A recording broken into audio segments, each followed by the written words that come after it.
चाहूंगा, पाप के चुंगल से इसको आजाद नहीं करूंगा, तो ये इसी तरह दुखों में रहेगी, रिजेक्टेड रहेगी, बिना सेटल्ड फैमिली के रहेगी, बिना सेटल्ड फाइनेंस के रहेगी। और परमेश्वर नहीं चाहते। बाइबल कहती वो क्रूस पर चढ़ाया गया और मारा गया और गाड़ा गया और तीसरे दिन मुर्दों में से जी उठा ताकि तुम छुड़ाए जाओ, तुम आजाद हो। उसने खुद बेइज्जती सही ताकि तुम्हारी इज्जत बढ़े। और बाइबल कहती सिर्फ तीसरे दिन वो मुर्दों में से जी उठा और आज तक जीवित है। हालेलुया। हम उस परमेश्वर की बात नहीं कर रहे जो बड़ा अच्छा था, जो हमारे लिए कुर्बानी दी और मर गया। ऐसे बहुत कुर्बानियां हुई, पर बाइबल कहती वो मर गया और जी उठा। और जी उठा सिर्फ तीसरे दिन बाद, और उसके बाद लगातार लोगों को दिखाई देता रहा, चमत्कार करता रहा, लंगड़े चलाता रहा, अंधों को दिखाता रहा। और 40वें दिन लिखा जीवित स्वर्ग पे गया और अपनी आत्मा को भेजा, और उसी का आत्मा आज आपसे बात कर रहे। हालेलुया। इसलिए पतरस ने कहा जब तुम नाना प्रकार की परीक्षाओं में पढ़ो तो चिल्लाओ और रोवो नहीं, पीटो, कहता माथा पीटो। 4 जनानियां इकट्ठियां कर लो, दोस्तों बहन जी बहुत दुखी है, ऐसा बोला? क्या बोला वो? कहता आनंद की बात समझो। पता है क्यों कहा उसने? कहता जब तुम पे परीक्षा आ रही तो ये सोच लो कि शैतान तुमसे दुखी है और परमेश्वर तुम्हारे साथ है। तो इसका मतलब उसने कहा जब तुम पे परीक्षा आ रही है, इसका मतलब परमेश्वर उसी तरह तुम्हें छुड़ाएगा जिस तरह सामरी औरत को उसने छुड़ाया था। मैं इसलिए आपको कह रहा हूं, आपकी इज्जत को खुदावंद बढ़ाने के लिए चाह रहा है यीशु मसीह के नाम में। मैं इसलिए कह रहा हूं वो आपको हील करने जा रहा है, छुड़ाने जा रहा है और बरकत देने जा रहा है। मैं नहीं जानता अभी किसका ऊंचा, लेकिन अगर ये आप है तो मैं। Hallelujah, hallelujah. इसलिए मैंने कहा परमेश्वर की योजना को पहचानना जरूरी है और शैतान की योजना को पहचानना भी जरूरी है। मैं मसीह में आया, सताव शुरू हो गया। सबसे पहला सताव घर वालों का, रिश्तेदारों का। सब दोस्त दारू पीने वाले थे, कोई लड़ाई झगड़ा करने वाला, कोई संसारिक। 99% दोस्त छूट गए। छूट के मतलब छोड़ने पड़े मेरे को।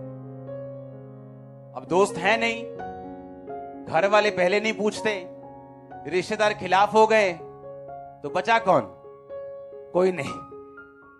इसीलिए जब कोई नहीं बचा तो मेरे पास एक ही चारा था कि मैं अपने प्रेयर रूम में जाऊं और जो बचा है उससे बात करूं रोज।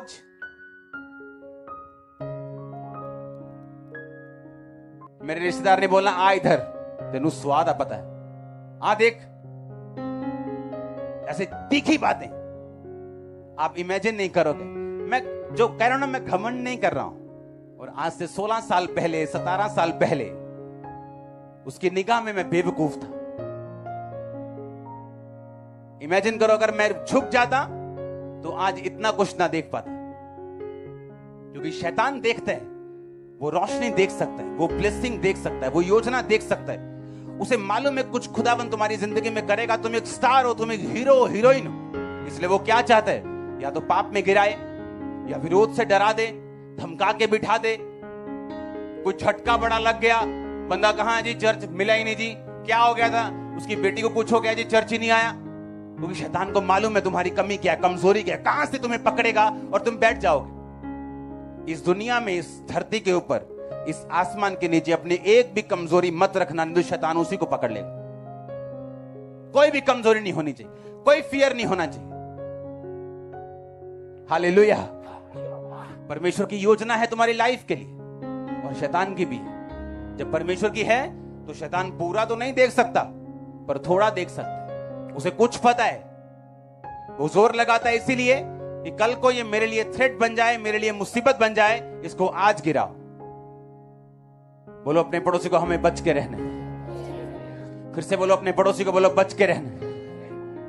मॉडल टाउन में जिस घर में मैंने यीशु मसीह को ग्रहण किया, उसकी वैल्यू मुझे नहीं पता आज 70 करोड़ है कि 200 करोड़ है कि 150 करोड़ है। मार्केट के बीच में बड़ा घर है, सब कुछ हमारे नाम पे था, मैं आपको बता चुका हूं।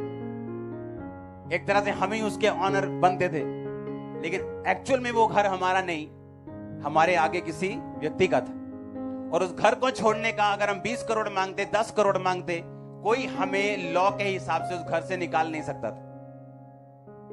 और सोचो अगर मन में लालच होता कि नहीं ले तू ही मंगो पे है, तू ही इन्नी देर रहे कर जदी केयर की।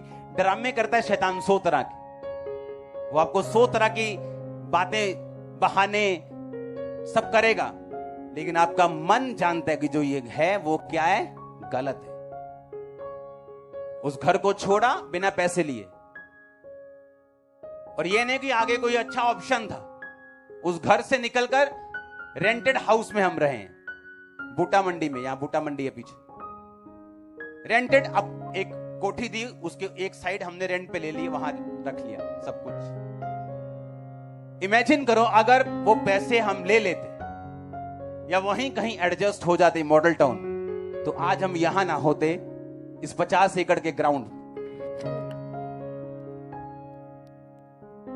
कितने मेरी बात को समझ रहे हैं?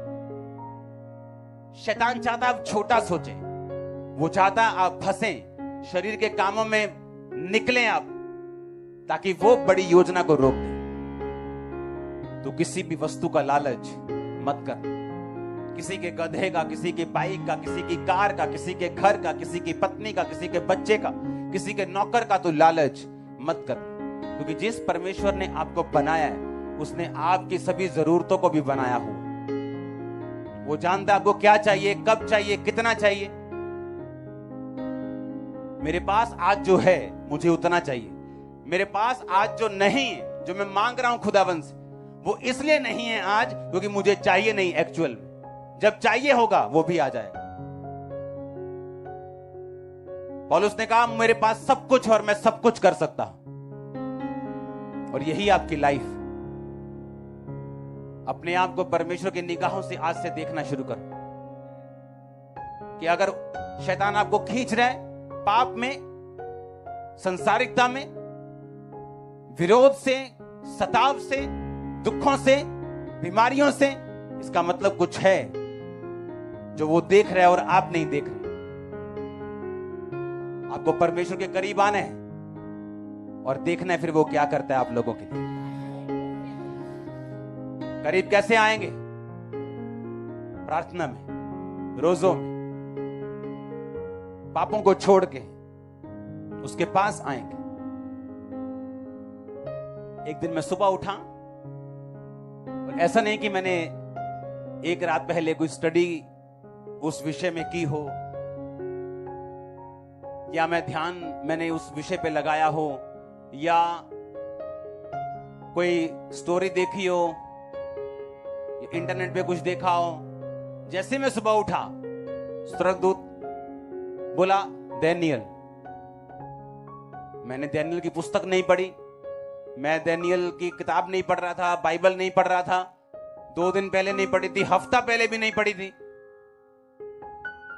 10 दिन क्या महीना पहले भी नहीं डैनियल पढ़ा होगा। मुझे पूरा याद है, क्योंकि जब उसने कहा ना डैनियल, कुछ नहीं कहा उसने, और जैसे स्वर्गदूत ने कहा डैनियल, मैंने कहा डैनियल क्या?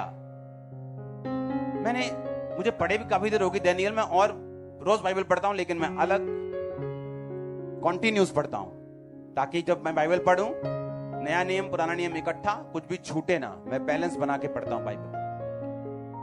मैंने कहा क्यों स्वर्गदूत ने मुझसे डैनियल कहा, पवित्र आत्मा ने क्यों मुझसे डैनियल कहा? मैंने डैनियल की पुस्तक खोल ली, पढ़ना शुरू किया। तो डैनियल 3 टाइम परमेश्वर के सामने जाता था, और परमेश्वर मुझसे ये कह रहा था कि तू रोज 3 टाइम मेरे सामने आए। और ये आसान नहीं था। 2 टाइम आसान है, सुबह रात को, वो मेरी लाइफ थी। 3 टाइम कैसे जाऊं? शाम का टाइम, काम का टाइम, चर्च का टाइम निकालना, शाम का टाइम।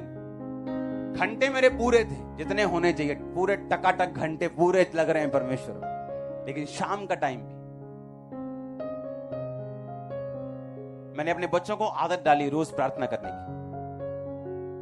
वो रोज प्रेयर करते बिन नागा, बिना किसी छुट्टी के। एवरीडे हम रात को प्रेयर करते और फायर प्रेयर करते।